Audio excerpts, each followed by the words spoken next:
Welcome to the Genius Factory. Enjoy the video. You start by measuring the wall precisely and marking a vertical plumb line where the first drop will hang. Once done, cut your first strip allowing pattern repeat and an extra 5 cm at top and bottom. This prevents gaps after trimming. Mix adhesive to the manufacturer's ratio and test on a scrap piece to confirm tack. Make sure to smooth dust and repair holes before any paste touches the paper so the surface stays flat and the pattern aligns. You apply paste and either book the paper or paste the wall depending on the type. Follow soaking time precisely so seams don't open. Align the top edge, hang against the plumb line, then smooth from center outward with overlapping strokes to expel air and adhesive. Once the first drop is secure, match the pattern on the next strip and butt or overlap the seam as specified.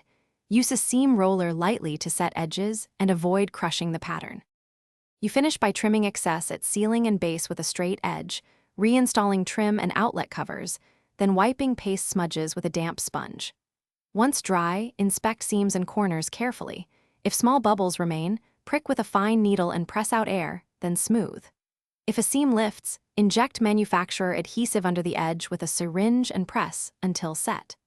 Remember to ventilate the room for proper drying and avoid heavy heat while paste cures. Thanks for watching. If you found this helpful, don't forget to like and subscribe.